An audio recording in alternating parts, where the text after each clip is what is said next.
US এর মোটামুটি সবগুলা ক্যাটাগরিতেই আপনারা যখন ভিসা নিতে যান তখন অবশ্যই আপনাদেরকে একটা ইন্টারভিউ ফেস করতে হয়। এটা আপনাদের B1 B2 হোক বা F1 F2 বা immigration visa F1 F2A F2B F3 F4 category বা এমপ্লয়মেন্ট রিলেটেড H1B ভিসা সব ক্যাটাগরিতেই আপনাদের কিন্তু একটা অবশ্যই ইন্টারভিউ দিতে হয়। আর এক্ষেত্রে সবার একটা কমন প্রশ্ন হচ্ছে যে আমি কি বাংলা ইন্টারভিউ দিতে পারবো? তো কোন ক্যাটাগরিতে কারা বাংলা ইন্টারভিউ দিতে পারবে বা কাদের অবশ্যই ইংলিশে ইন্টারভিউ দিতে পারবে সেটাই আলোচনা করব আজকের এই ভিডিওতে। চলুন শুরু করা যাক। তার আগে বলে নিচ্ছি, যারা আমাদের চ্যানেলে নতুন বা আমাদের চ্যানেলটি এখনো সাবস্ক্রাইব করেনি, please hit the subscribe button. আর যারা অলরেডি সাবস্ক্রাইব করেছে তাদেরকে অসংখ্য ধন্যবাদ।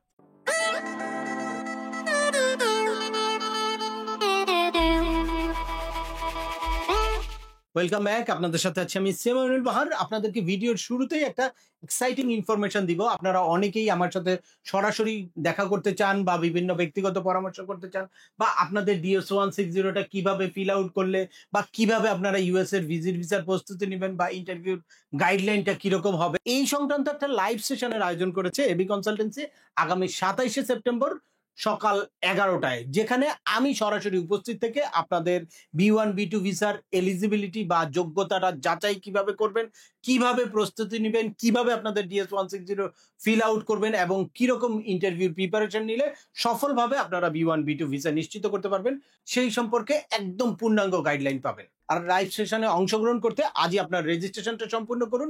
এখানে সিটটা খুবই লিমিটেড, যেহেতু অফিসের মধ্যে এর আগে আপনারা দেখেছেন যে বড় অডিটোরিয়ামে সেমিনার করা হয়েছে, তো সেখানের মতো এত বড় অ্যারেঞ্জমেন্ট না, এটা খুব লিমিটেড কিছু। আমরা চেষ্টা করব পর্যায়ক্রমে গ্রাজুয়ালি এই লাইভ সেশনটা চালু রাখতে। তো এই ফার্স্ট লাইভ সেশনে আপনারা যারা অংশগ্রহণ করতে চান আজই আপনাদের রেজিস্ট্রেশনটা এনিওয়েজ চলে আসি মূল আলোচনায়।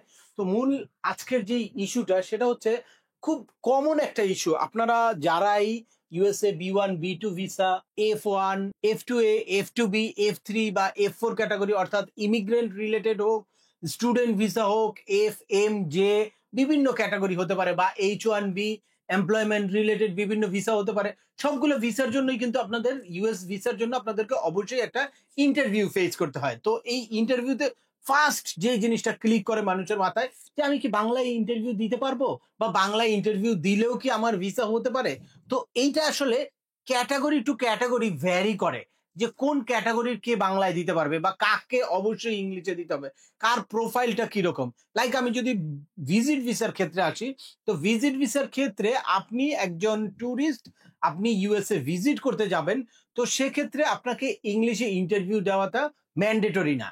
আপনি কনফিডেন্টলি যেই ল্যাঙ্গুয়েজে কথা বলতে পারবেন, লাইক এটা বাংলা হতে পারে, ইংলিশ হতে পারে, ইংলিশে যদি আপনি কনফিডেন্ট হন, যে কোনো ধরনের প্রশ্ন করলে আপনি আনসারটা কনফিডেন্টলি দিতে পারবেন, তাহলে আপনি ইংলিশে দিতে পারেন। বাট যদি এরকম হয় যে না আপনি জোর করে কিছু প্রিপারেশন নিয়ে কিছু প্রশ্নের আনসার মুখস্থ করে নিয়ে গেছেন, এর পরবর্তীতে দেখা গেল যে প্রশ্নের প্যাটার্নটা একটু মিসম্যাচ হলেই আপনি আর আনসার করতে পারছেন না, তাহলে আপনার জন্য ইংলিশে ইন্টারভিউ দেওয়ার কোনো দরকার নেই। বাংলা ইন্টারভিউ দিলেও ভিজিট ভিসা আপনি কিন্তু পেতে পারেন, এবং হিউজ অনেক বড় একটা গ্রুপ কিন্তু বাংলা ইন্টারভিউ দিয়ে প্রতিনিয়ত ইউএস এর ভিসা নিচ্ছে।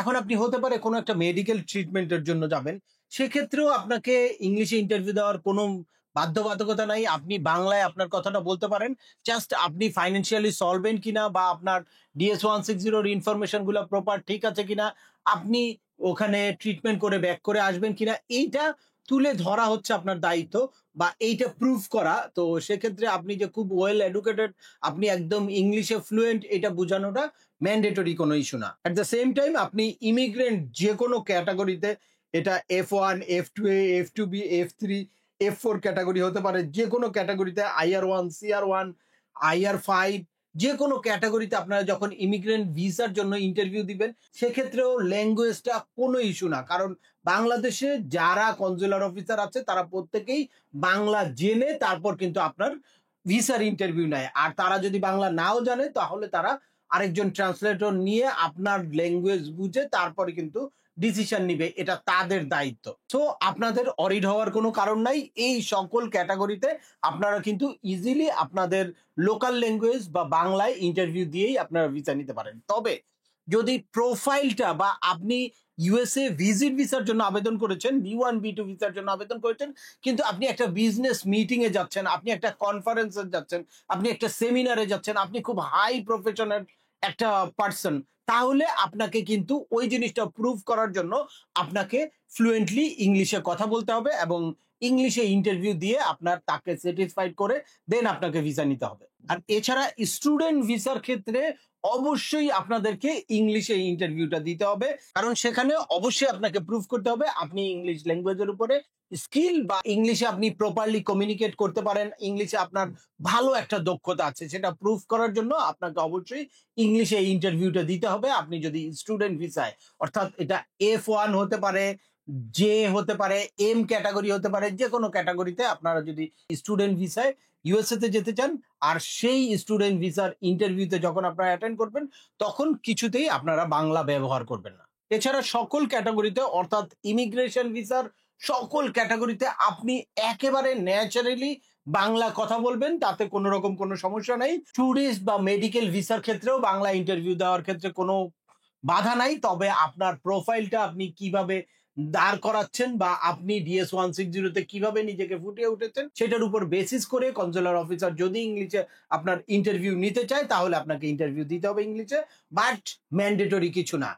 আর স্টুডেন্ট ভিসার ক্ষেত্রে ম্যান্ডেটরি আপনার ইংলিশে এই ভিসা ইন্টারভিউটা দিতে হবে আপনার ইংলিশের স্কিল প্রুফ করার জন্য। তাহলে আপনারা যারা ইউএস এর ভিসার ইন্টারভিউতে বাংলায় ইন্টারভিউ দিবেন নাকি ইংলিশে ইন্টারভিউ দিবেন, এইটা নিয়ে অডিট বা এইটা নিয়ে কনফিউশনে ছিলেন, তাদের কনফিউশনটা নিশ্চয়ই ক্লিয়ার হয়ে গেছে। তারপরেও আপনাদের যদি এই সংক্রান্ত কোনো রকম কোনো প্রশ্ন থাকে, অবশ্যই আমাকে কমেন্টস করে জানাবেন।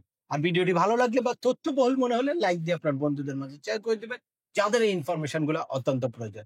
আবার দেখা হবে নতুন কোনো গুরুত্বপূর্ণ টপিকস নিয়ে। সে পর্যন্ত সবাই ভালো থাকবেন, সুস্থ থাকবেন এবং আমাদের চ্যানেলের সাথেই থাকবেন। আল্লাহ হাফেজ।